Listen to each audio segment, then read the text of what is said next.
어릴 때는 어른이 되면 다 잘할 줄 알았습니다. 지혜도 생기고 다 척척할 줄 알았는데 어른이 돼도 모르는 거 투성인 것 같고 어른이 돼도 어떻게 해야 될지 모를 때 참 난감할 때가 많습니다. 여러분들은 어떻습니까? 생각보다 문제 앞에 놓일 때 그렇게 똑똑하지 못하고 지혜롭지 못한 나 자신을 발견할 때가 있지 않습니까?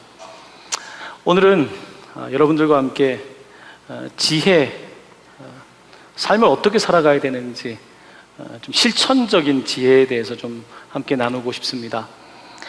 저희들이 지난주 전에 계속해서 에베소서 말씀을 읽고 있는데요. 에베소서는 6장으로 구성되어 있습니다.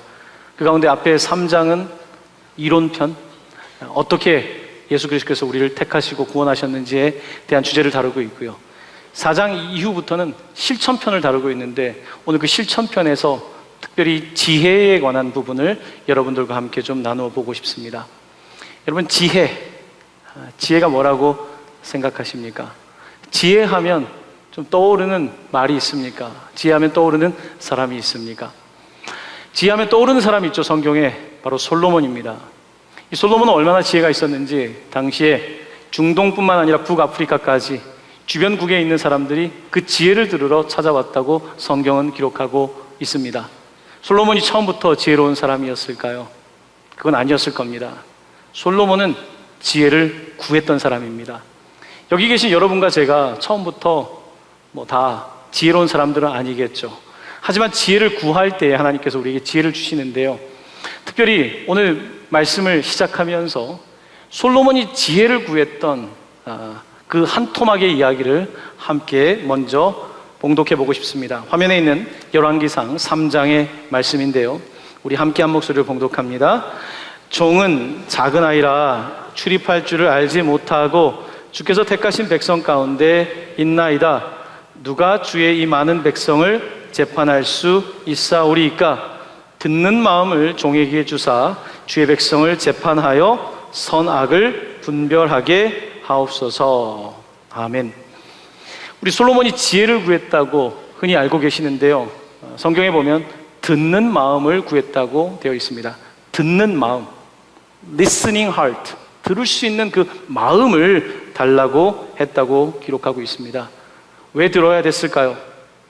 백성들이 재판을 요구할 때, 어떤 결정을 요구할 때 선과 악을 구별할 수 있도록 하기 위해서 듣는 마음을 그가 구했다고 되어 있습니다. 지혜란 듣는 것에서 시작됩니다. 성경은 믿음도 들음에서 시작한다고 말씀하고 있죠. 잘 듣는 사람이 지혜로운 사람입니다. 수업 시간에 잘 선생님 말씀을 듣는 사람, 예배 시간에 설교 말씀을 귀를 기울여 듣는 사람, 성경을 읽으면서 주님은 오늘 나에게 무엇이라고 말씀하실까 들으려고 하는 사람, 이 사람들이 세월이 지나가면서 지혜로운 사람이 되는 것입니다. 솔로몬은 그런 지혜를 구하는 태도를 가지고 있었던 것을 보게 됩니다. 자, 우리가 들어야 되는데 참 들을 것이 많은 세상입니다. 이 들을 것이 많은 세상 속에서 우리는 도대체 무엇을 들어야 될까요? 세상에 많은 것들은 정보를 제공합니다. 하지만 모든 듣는 것이 지혜를 주지는 않습니다. 성경은 지혜에 대해서 뭐라고 말씀하고 있습니까? 여러분 너무나 잘 아는 말씀입니다. 잠언서 1장 7절 말씀 우리 화면을 보면서 함께 봉독합니다. 여호와를 경외하는 것이 지식의 근본이거늘 미련한 자는 지혜와 훈계를 멸시하느니라. 아멘. 지식을 쌓기 전에 그 근본 되는 것이, 지식의 뿌리가 되는 것이 있어야 되는데 바로 그것은 하나님이라는 것입니다. 하나님을 경외하는 것, 공경하고 두려워하는 것이 지식의 근본이라는 것입니다. 여러분, 인생을 살면서 근본이 부족해서 무너질 때가 많은 것 같습니다. 도덕적 근본이 부족하고 지식의 근본이 부족하고, 근데 그 근본 중에 근본은 바로 하나님 자신이십니다. 그래서 우리 아이들이 어릴 때 하나님을 알아야 돼요. 하나님을 경외하는 방법을 알아야 돼요. 하나님이 있다는 것을 알고 그 위에 지식과 경험을 쌓아가야 되는데, 안타깝게도 오늘날 우리의 교육의 현장을 보면 근본을 가르치기보다는 수많은 정보와 경험들을 통하여 기술자를 만들긴 하지만 그 안에 깊은 사상과 철학과 또 삶의 근본적인 태도를 가지고 살아가는 부분에 있어서는 부족함이 많다는 생각을 합니다. 오늘 특별히 그 지혜의 성경의 맥락 속에서 사도 바울 목사님은 우리에게, 에베소 교회에게, 동방교회 성도들에게 이렇게 사는 것이 지혜로운 것입니다 라고 말씀하고 있는데, 우리 오늘 말씀을 4가지의 지혜로 같이 좀 이해해 보기를 원합니다. 자, 먼저 우리 15절 말씀, 첫 번째 지혜에 관한 말씀인데요, 15절 말씀 함께 봉독하도록 하겠습니다. 그런즉 너희가 어떻게 행할지를 자세히 주의하여 지혜 없는 자같이 하지 말고 지혜 있는 자같이 하여. 아멘. 첫 번째 지혜는 뭐냐? 자세히 주의하는 것이 지혜입니다. 주의하는 것, 자세하게 집중하는 것, 이것이 지혜입니다. 여러분, 지혜라고 하는 것은 pay attention, 주목하는 데 있습니다. 잘 듣는 데 있습니다.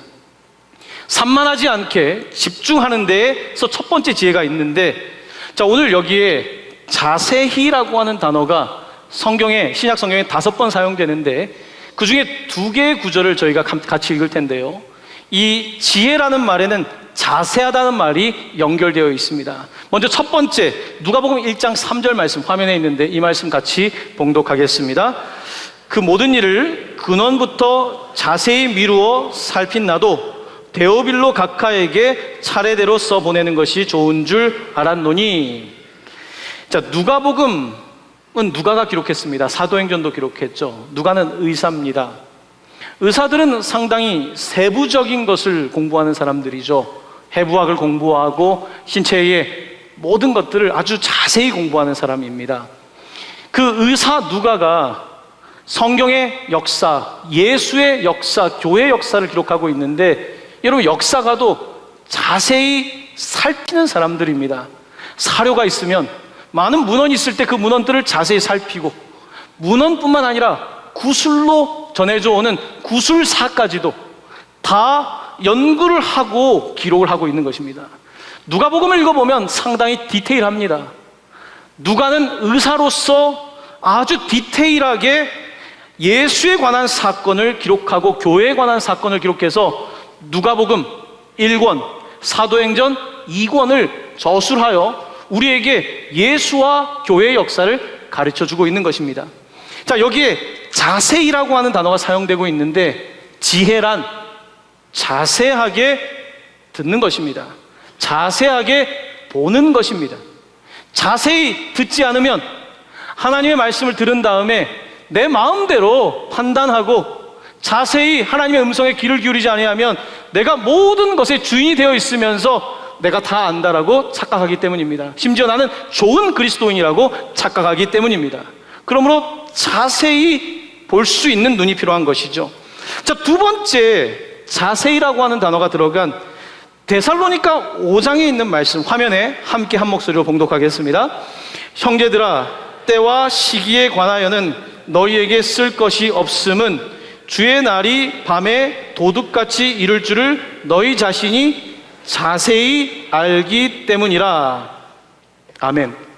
자, 지금 읽은 구절은 데살로니가에 보내는 편지의 일부인데, 당시 데살로니가 교회의 고민은 예수님이 언제 오시는가에 관한 종말론에 관한 문제였습니다.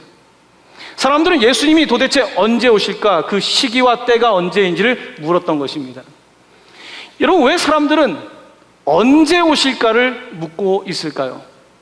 왜 출장 갔던 회사의 사장님이 언제 오실지가 궁금합니까? 왜요? 그때부터 잘하면 되니까. 공부하는 학생이 왜 엄마가 언제 오는지가 궁금합니까? 그냥 내 공부를 하면 되는 거예요. 왜 예수님이 언제 오실까가 궁금합니까? 그때부터 열심히 하려고, 그때부터 더 열심히 예배하려고. 데살로니가 사람들은 그때와 시기에 대하여 궁금해 했었습니다.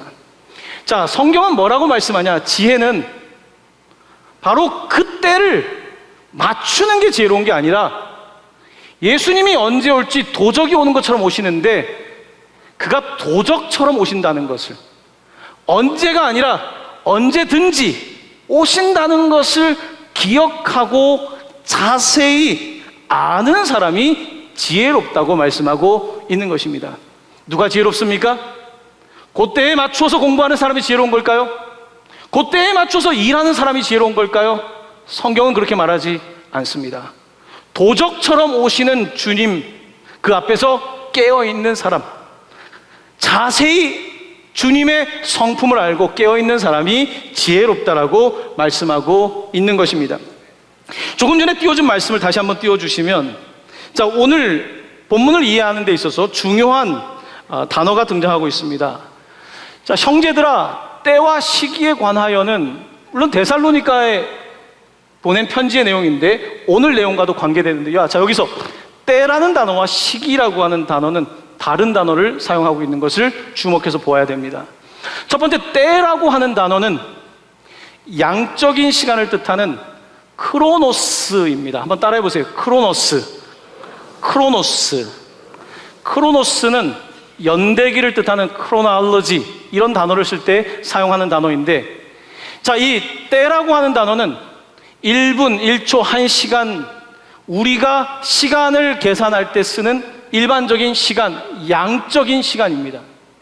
자, 두 번째 등장하고 있는 시기라고 하는 단어는 그 시의 바로 그 기점, right time, 바로 그 무르익은 타임, 애를 낳는 그때, 추수해야 되는 그때, 예수님께서 오신 그때, 바로 그 기회의 때를 말할 때 이 시기라는 표현을 사용하고 있습니다.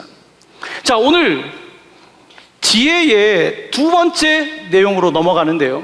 여러분, 성경에 오늘 본문에 16절 말씀을, 성경을 찾으셔서 16절 말씀을 함께 봉독합니다. 시작. 세월을 아끼라, 때가 악하니라. 아멘. 자, 우리가 잘 아는 말씀입니다. 자, 여기서 세월이라고 하는 단어는, 자, 시기라고 하는, 아까 제가 크로노스라고 하는 시간을 가르쳐 드렸는데 이번에 등장하는 단어는 카이로스입니다. 한번 따라해 보실까요? 카이로스. 자, 중요한 단어는 크로노스가 아니라 오늘 카이로스입니다. 자, 오늘 세월을 아끼라 할 때 이 세월이라고 하는 단어는 카이로스라고 되어 있습니다. 카이로스를 아끼라, 무슨 뜻일까요? 카이로스를 아끼라고 하는 것은요, 그냥 시간을 아껴 쓰라는 것이 아닙니다. 여러분, 시간이 아깝잖아요. 현대인들 얼마나 시간이 아깝습니까? 시간 싸움을 하잖아요. 시간을 아끼라는 그런 의미가 아닙니다. 여기서 있는 단어는 기회를, 시간이라는 의미가 아니에요. 기회. 하나님이 주시는 그 기회의 때, 지금 놓치면 안 되는 그때, 반드시 해야 되는 그때, 그때를 포착하라, 이런 의미를 가지고 있습니다. 자, 여기서 또한 한 가지 우리가 주목해야 되는 아끼라는 단어입니다. 이 단어는 조금 사실은 좋은 번역이라고 보기는 좀 어렵습니다. 카이로스를, 이 단어를 다르게 번역하면 구속하라 라고 한 뜻입니다. 시간을 구속하라. 어디로부터? 악으로부터. 세상이 악하니까, 시대가 악하니까 여러분의 시간을 구원하십시오. 여러분의 시간을 속량하십시오. 시간을 세상에 내주지 말고 시간의 거룩함을 지키십시오. 이와 같은 의미를 담고 있는 단어가 사용되고 있습니다. 자, 여러분, 오늘 지금 우리가 주일 예배를 드리고 있는데 예배 후에 여러분 뭐 하십니까? 계획들 다 있으시죠? 오늘 주말 아닙니까? 계획들이 있을 거예요. 내 시간이잖아요. 크로노스. 내 시간이에요. 끝나면 뭘 할까 지금 생각하고 계신 분도 있을 거예요. 아마 예배 시간이 조금, 제가 최근에 예배 시간이 좀 길어지고 있죠. 5분, 10분 길어지면 여러분 어때요? 계속 시기가 보이시죠? 목사님 요즘 왜 저러시지? 그런 생각이 좀 드시죠? 네. 크로노스, 내 시간인 거예요. 카이로스는 지금 이 시간을 놓치지 않겠다는 의미가 강합니다. 자, 오늘 물론 끝나고 나서 내가 뭔가 해야 될 계획도 있지만 right now, 지금, 바로 지금 이 시간, 하나님은 나에게 무언가 말씀하지 않으실까? 지금 이 시간 하나님은 도대체 나에게 무슨 음성을 들려주길 원하실까? 나에게 무엇을 요구하고 계실까? 카이로스적인 의미로 시간을 이해하고 있는 것입니다. 세월을 아끼라고 하는 단어는 여러분에게 주신 그 시간, 계산된 시간이 아니라 바로 이 기회, 하나님께서 주신 바로 이 다시는 찾아오지 않을 이 시간을 여러분 구원하십시오라고 하는 의미를 담고 있습니다. 최근에 그런 생각들이 좀 들더라고요. 갑자기 요즘 기억력이 좀 너무 안 좋은 것 같아요. 그래서 갑자기 아이들을 보다가, 저희 자녀들 보다가 애들 어릴 때 얼굴이 잘 기억이 안 나는 거예요. 애들 어릴 때 기억이 왜 이렇게 안 나지? 그런 생각이 들면서 점점 기억이 감퇴되면 되게 슬프겠다는 생각이 좀 최근에 들더라고요. 여러분도 그럴 때가 있으시죠? 그러면서 요즘 최근에 갖는 마음 중에 하나가 지금을 놓치면 안 되겠다. 네. 지금 아이들이 이 시간을 놓치면 안 되겠다. 지금 나에게 주어진 시간을 놓치면 안 되겠다. 여러분, 우리가 시간을 아낀다고 하면서 지금 현재를 안 하고 계속 내일만 준비하는 경우가 참 많더라고요. 그렇죠? 지금 현재 나에게 주어진 삶을 제대로 살기보다는 내일은 뭘 하고 그 다음에 뭘 하고 은퇴하고, 다 중요한 이야기지만 우리의 삶에 right now, 지금을 잘하면 놓칠 수 있겠다라는 생각이 좀 들기 시작했습니다. 자, 오늘 본문 말씀은 시간을 구속하라, 시간을 그냥 1분 1초를 아껴 쓰라는 의미가 아니라 시간을 하나님의 시간으로 구속하라, 이런 표현을 담고 있는 것입니다. 여러분은 여러분의 시간을 어떻게 쓰고 있습니까? 내 시간이라고 생각하고 내 시간, 소중한 시간 그렇게 생각하며 살고 있습니까? 그건 양적인 시간이에요. 하지만 질적인 시간, 하나님을 생각하고 하나님이 주신 시간이라고 하는 시간관을 갖게 됐을 때에 우리의 시간은 그저 많은 시간이 아니라 하나님께서 주시는 그 특별한 순간들이 되는 것입니다. 하나님은 우리에게 이와 같은 세월을 아끼라, 이와 같은 시간을 구속하라고 말씀하고 있는 것입니다. 요즘 아이들을 보면서 이런 생각을 합니다. 요즘이 정말 뒤에 있는 말씀처럼 때가 악해요. 가만히 있어도 아이들이 나쁜 걸 다 배우더라고요. 여러분 자녀들도 마찬가지일 거예요. 나쁜 건 안 가르쳐도 다 배워요. 세월이 지나가면 다 배우게 되어 있습니다. 이런 세상 속에 우리가 아이들이 시간을 보십시오. 세상에 보내는 시간이 너무 많은 거예요. 다 세상에 내어주고, 그러면서 정작 하나님에 대한 카이로스라고 하는 그 의미를 이해를 못하고 있는 거죠. 목사는 임종이나 장례에 많이 갑니다. 가서 이렇게 어떤 장례를 가보면 느끼는 것은요, 젊을 때는 인생의 차이가 클 수 있어요. 하지만 죽을 때는 다 똑같습니다. 수렴돼요. 우리의 인생이라는 것이 기껏해야 강건해야 80 아닙니까? 이런 인생을 살아가는 우리들에게 80의 세월을 살았다, 100년의 세월을 살았다, 그것이 무슨 그런 의미가 있습니까? 내 삶을 어떻게 카이로스적으로 살았는지, 어떠한 질적으로 살았는지가 중요하지 않겠습니까?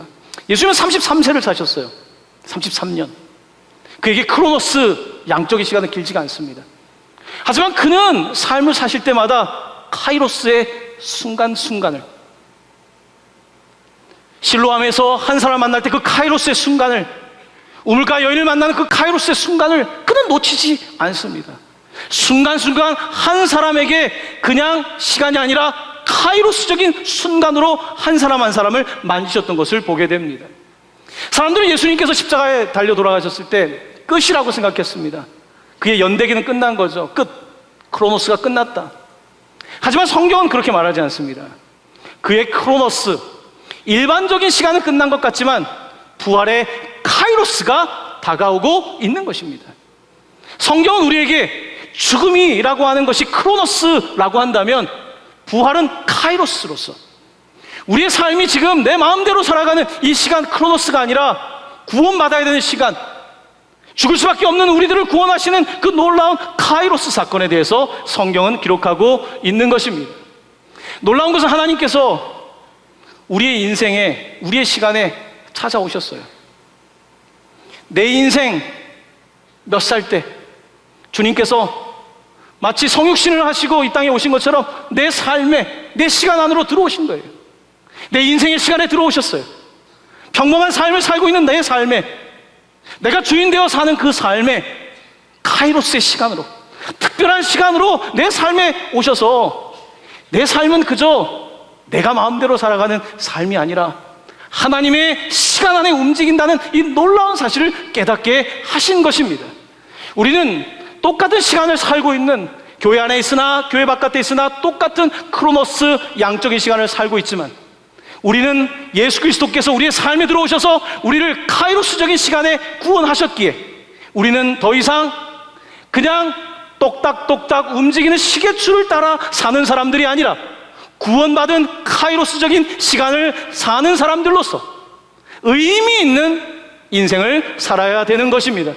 그러므로 오늘 본문은 시간을 구원하라, 여러분의 시간을 구원하십시오. 왜냐하면 시대가 악하기 때문입니다. 여러분, 내가 구원받았다, 죽어서 십자가에 죽어서 이제 천국 간다, 이런 개념으로 구원을 제한하시면 안 됩니다. 구원이라고 하는 말은요, 여러분의 시간도 구원받아야 되는 거예요. 여러분의 시간, 그냥 흘려보내는 시간이 구원받아야 돼요. 악으로부터 구원받아야 돼요. 가만히 놔둬버리면 날아가 버리는 그런 시간, 그저 내 안목의 정욕과 이생의 자랑을 위하여 쓰고 있는 그 시간을 구속해서 하나님의 시간으로 바꾸는 것, 바로 이것이 지혜인 것입니다. 오늘 본문은 이렇게 시간에 관하여 놀라운 지혜를 가르쳐주고 있고요. 자, 이제 세 번째입니다. 세 번째는 성령 충만에 관한 말씀인데 18절 말씀으로 같이 넘어가셔서 18절 말씀 함께 봉독합니다. 시작. 술 취하지 말라, 이는 방탕한 것이니 오직 성령으로 충만함을 받으라. 아멘. 세 번째 지혜는 성령 충만입니다. 성령 충만은 그냥 내 감정이 뜨거워지는 것이 아닙니다. 성령 충만은 지혜예요. 삶을 살아가는 지혜예요. 오늘 본문에 술 취하지 말라고 되어 있습니다. 방탕하게 살지 말라고 되어 있습니다. 왜 술 취합니까? 그 이유가 뭡니까? 여러분 다 술 취해본 경험이 있으십니까? 저는 경험이 있습니다. 왜 술 취하지 말라고 합니까? 여러분, 왜 우리가 술을 마시고 거기에 취하게 되는지 여러 가지 요인이 있지만 특별히 현대인들에게는 스트레스와 관련이 있습니다. 여러분, 스트레스는 우리에게 불쾌감을 줘요. 스트레스를 받으면 불쾌해요. 이거는 수학으로 따지면 마이너스예요. 불쾌감이 계속 지속되면 마이너스가 되는 거예요. 우리의 인생은 마이너스를 싫어해요. 균형을 맞추고 싶어서 플러스를 해야 돼요. 불쾌함이 생겼을 때 플러스는 뭐냐? 쾌락이에요. 스트레스로 불쾌한 나를 다시 중심을 잡으려면 쾌락을 넣어줘야 되는 거예요. 여러분, 내가 불쾌할 때 급속도로 빠르게 내 기분을 전환시킬 수 있는 방법이 있습니다. 뭘까요? 약품입니다. 화학적 작용이에요. 알코올이에요. 알코올은 섭취되면 우리 가운데 빠른 속도로 마이너스였던 것을 플러스로 올려줍니다. 마약은 더합니다. 물론 저는 마약은 해본 적은 없습니다. 하지만 마약을 하면 상당히 빠르게 스트레스를 넘어갈 수 있는 플러스 요인을 얻게 되는 것입니다. 뿐만 아닙니다. 최근에 우리 세상이 더욱더 싸우고 있는 이 음란의 문화, 이것도 플러스예요. 쾌락이에요. 굉장히 빠르게 쾌락을 얻을 수 있는 장치들이 세상에 많습니다. 그러므로 현대인들은 스트레스를 받을 때에 내가 스트레스를 받고 있다는 사실을 잊고 나도 모르게 순식간에 그 스트레스를 해결하기 위해서 술 취함을 사용하게 되는 것입니다. 특별히 빨리 기분을 해소하려면 독한 술을 마시면 됩니다. 빨리 취하면 돼요. 이것이 우리의 삶에 반복적으로 나타나고 있는 것입니다. 여러분, 스트레스를 좀 받고 계세요? 저는 스트레스를 별로 안 받는 스타일이라고 믿고 살았는데 제가 최근에 겸손해졌어요. 저에게 스트레스 증상이 나타나기 시작했어요. 어떤 증상이 나타났느냐? 제 머리에 머리털이 빠지기 시작했습니다. 2달 전에 아내가 머리 가운데가 머리털이 좀 빠지는 것 같다고 병원에 가보라고 할 때 우리 집안에는 항상 머리가 넘쳐나지 머리털이 절대로 부족한 집안이 아니다. 그럴 리가 없다. 그러고 나서 한 2주 전에 저에게 병원을 꼭 가야 된다, 사진을 찍어서 저에게 보내주더라고요. 사진을 보고 전 충격을 받았어요. 내 머리털이 어디로 간 겁니까? 원형 탈모의 증세가 나타난 거예요. 그 원형 탈모 때문에 제가 여기다가 주사 맞는 걸 그렇게 싫어하는 제가 주사를 맞았어요. 머리가 나기를 기도하고 있습니다. 여러분도 저를 위해서 머리가 나기를 좀 위해서 기도해 주세요. 여러분, 장사가 없는 거예요. 스트레스 받는 거예요. 스트레스가 있는 거예요. 스트레스가 있을 때 어떻게 해결합니까? 어떻게 해결해요? 스트레스가 있으면 뭐 이렇게 술 취함 이런 게 아니면 누구에게 화풀이를 하거나 이렇게 하지 않겠습니까? 오늘 본문은 술 취하지 말라, 방탕한 삶을 멈춰라, 성령 충만하라고 말씀하고 있습니다. 성령 충만이 지혜라는 거예요. 왜냐하면 성령 충만하지 않으면 우리의 삶은 늘 비어 있거든요. 마치 물에 이게 꽉 차 있지 않은 것처럼 늘 비어 있습니다. 무언가를 늘 채워야 되는 게 인생이란 말입니다. 그러다 보니까 나도 모르게 나쁜 것에 손을 대게 되고, 처음에는 손을 댔는데 손을 댔던 그것이 내 인생을 장악하는 거예요. 중독되는 것입니다. 특별히 스트레스가 많은 요즘, 스트레스에 마이너스가 많을 때 우리는 순식간에 우리의 스트레스를 해결하는 것을 찾게 되고, 대부분 그것들은 중독적인 특징을 가지고 있습니다. 하지만 여러분 기억하셔야 될 것이, 성령 충만은 절대로 중독되지 않습니다. 성령은 중독되지 않습니다. 성령은 자유하게 하는 것입니다. 성령은 지혜입니다. 이 시대를 살아가는 가장 확실한 지혜 있는 방법은 성령 충만인 것입니다. 자, 이제 네 번째 마지막입니다. 여러분들 19절과 20절 말씀, 네 번째 지혜 한 목소리로 봉독합니다. 시와 찬송과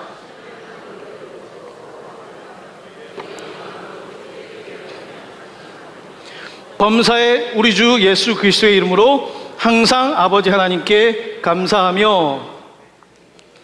네 번째 지혜는 찬송과 감사입니다. 찬송을 열심히 듣는 것, 이게 정말 좋습니다. 여러분 찬송을 들으시고 흥얼거리시고, 자, 그리고 감사하는데 감사할 제목이 날마다 있지는 않습니다. 하지만 잘 보십시오. 20절 말씀은 이렇게 되어 있습니다. 범사의 우리 주 예수 그리스도의 이름으로 항상 아버지 하나님께 감사하며. 아멘. 예수 그리스도께서 내 일상생활에, 내 크로노스 시간에, 아무 의미가 없는 것 같은 시간에 예수의 이름으로 우리가 그를 부를 때에 그가 우리의 삶의 카이로스로 다가오시는 것입니다. 하루에도, 그래서 무력한 삶을 살다가도 예수의 이름을 부를 때에, 내 무력하고 너무나 일상적인 시간이지만 예수 그리스도께서 카이로스로 다가오실 때에 우리의 시간이 구원을 받는 거예요. 정신을 차리게 되는 거예요. 그러면서 내 삶이 그냥 막연한 삶이 아니라 목적이 있는 삶을 향하여 나아갈 수 있게 되는 것입니다. 그러므로 범사의 예수 그리스도의 이름을 부를 것을 우리에게 말씀하고 있습니다. 사랑하는 성도 여러분, 시간은 보는 관점에 따라서 그 질이 많이 다릅니다. 어떤 분들은 지금 내 삶이 굉장히 고난의 시간일 수 있어요. 언제 끝나나? 도대체 이 시간은 언제 지나갈까? 하지만 지금 이 크로노스 시간인 것 같지만요, 이 시간에 예수의 이름을 부를 때에 이 시간은 구원받는 시간이 되는 것입니다. 고난의 시간과 아픔의 시간이 우리를 구속하는 시간이 되는 것이고, 우리가 그 시간 안에 구속을 받을 때에 우리의 삶에 놀라운 자유가 생겨나게 되고 지혜가 생겨나고, 그 지혜를 통해서 우리의 삶을 넉넉히 이기게 되는 것입니다. 사랑하는 모든 성도 여러분, 여러분에게 하나님 주시는 지혜가 있기를 간절히 축원합니다. 계속해서 지혜로운 삶을 사셔서 여러분의 삶이 세상에 빼끄는 것이 아니라 날마다 승리하게 되시기를 다시 한번 예수님의 이름으로 간절히 축원합니다. 아멘.